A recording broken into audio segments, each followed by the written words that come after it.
Hey guys, what's up? I want to do one more quick video on this maintenance-free battery video. It wasn't intended to be that way at first. It was just going to be one video, and then I remembered something, and it just, you know how this goes with me. So in the last short video, the 5-minute something video, you saw that the battery was once again venting as it was charging. And I had a drain pan under it, which it's still there, but let me show you what we've got now. See, the battery we're working on is the top battery on this. We're at 100%. It's only been a few hours since I did that. Now the drain pan is under it, but it's not really. You remember when I was last doing this video, it was drip, drip, drip, you know, everywhere, like in 3 or 4 spots coming off of the tray up there. We're pretty much charged now, and I didn't think about this at the time. If I would have, I'd have lost less electrolyte. But when you're doing this, and I'm sure some of you will do this yourself now that you've learned, learn from my lack of forethought on this. Take your caps off while you're charging it. And the reason I say that is because, you see, my electrolyte level is where it's supposed to be, right? So it's pretty much like self-regulated. But had I removed the caps, you see the vents actually protrude down into the electrolyte level. So what's happening is the gases was forcing electrolyte up through those vents and out. So had I had these caps off the whole time, I wouldn't have pushed electrolyte out and had a mess on the floor and in a drain pan there. So yeah, that's just a thought. Now there's something cool I wanted to show you here, and this is probably pretty dangerous for myself, but this is not something you see every day. So I want to show you inside of a charging battery. Now remember, this battery, yes, it's reached a full state of charge as far as the charger is concerned, but it's still doing its desulfating pulses. So what I want to do, I want to try to show you the inside of a charging cell here. I'm not sure if I'm going to be able to do this.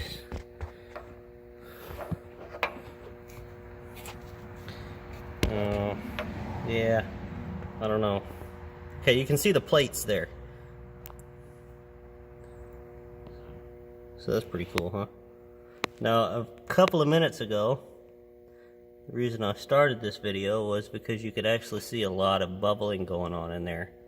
There you go. You can still see some bubbles rising, but it was a good bit busier than that just a minute ago. I guess as soon as it reached 100%, it was like, yeah, I'm done. So here you can see the plates down in there as well, and it is distorted because this is through liquid on a camera. It's much more visible to me here in person. Here you see a bit of desulfation there. And what that is that's the chemical reaction of what is it? It's lead sulfate being turned back into from crystalline lead sulfate and sulfuric acid crystals back into sulfuric acid in a solution. So and that's what's putting off the gases. Anyway, I just thought that was interesting. Wanted to show you guys that I was able to bring this battery back. You know, actually, look at that little bastard. I've been fighting these bastards all over the place, but I got that one.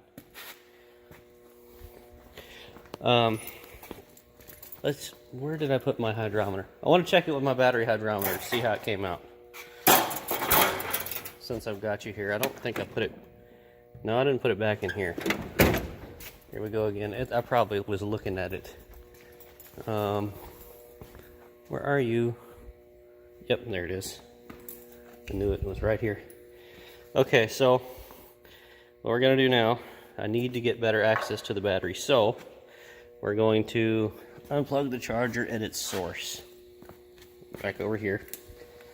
And then we're going to disconnect here. And we're going to put this back in here.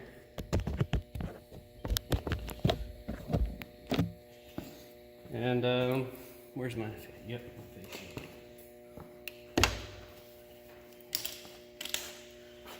You know, since I don't have the caps on this battery and I'm actually pulling it out, I'm gonna put all of my safety gear on. Because when you move batteries, that's generally when they splash you, of course. And yeah. Tried to be Mr. Safety here lately, especially for your benefit. So let me actually do as I say and not just expect you to. Okay, let's do a little bit of, really? So this smog doesn't like to stay tied.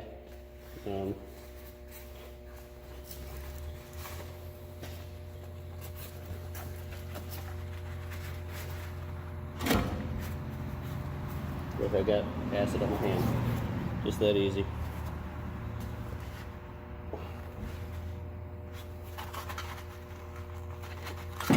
Oh shit.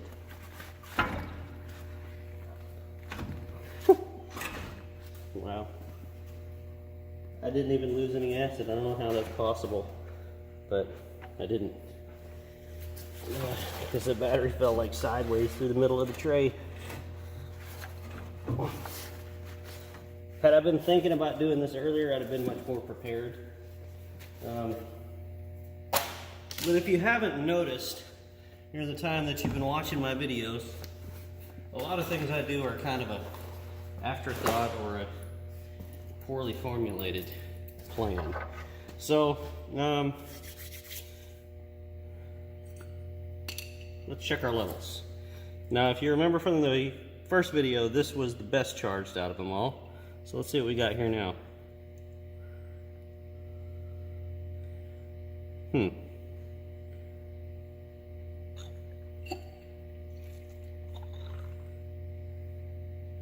Not very good, according to this. I wonder if this hydrometer is just old and screwed up. Because it was better than that earlier, before we charged him. So, alright, this is saying between 1150 and 1175. Let's see what this one is. Exactly the same.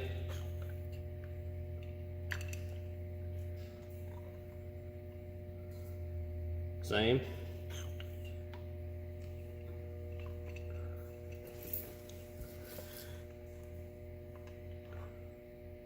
Same. If we can get all our cells balanced or at least close to it, that'll be a win.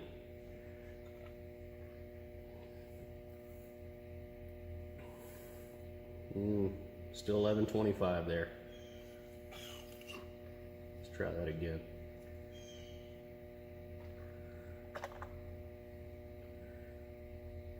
Mm, 1125.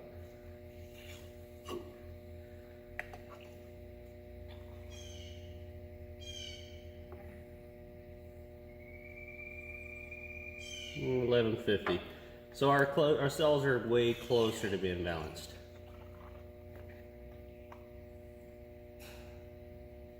Yeah, it's definitely a marked improvement over what it was before our service.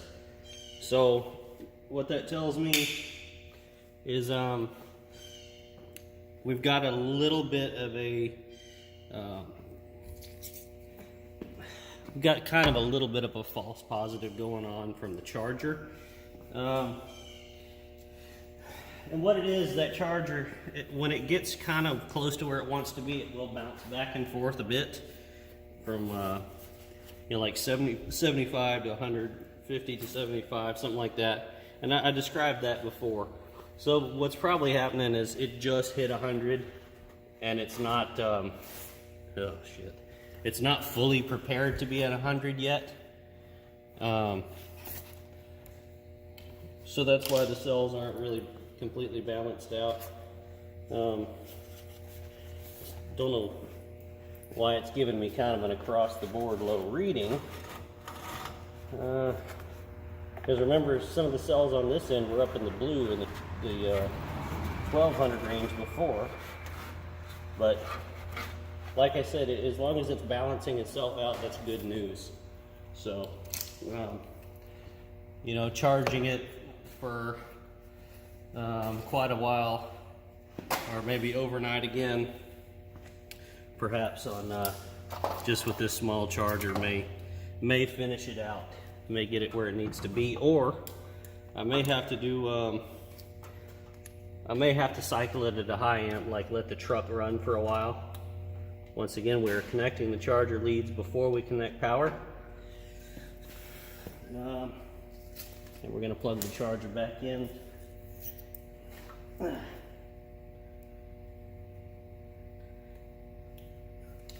So we'll see what happens with this. For now, that's really good news. I'm going to neutralize this acid I got on the step, because that would be awesome, you know. I'll bed line the step and then the acid goes and eats the bed liner off. That'd be cool, huh? So yeah, looks good so far. We'll see what happens. I think it'll be good. If it does shit the bed later on, I will be sure to let you guys know, and I'll show you exactly what happens with it. Until then, I appreciate you all viewing. You know, if you hit the thumbs up button on the videos, if you like these things, it really helps the channel out. Subscribe if you haven't, please. Do not forget, if you need parts or paint, be sure to check out our sponsors listed in the description below. We have Big Mike's Motor Pool and RapcoParts.com as our parts and our paint suppliers. They help me out a lot here, and I would appreciate it if you would give them your business. It does actually help all of us. So if you need any other information, you want to ask questions, feel free to post it in the comments here below on this video, or our Facebook group, Tactical Repair Channel on Facebook. So thanks for watching, guys, and we'll see you next time.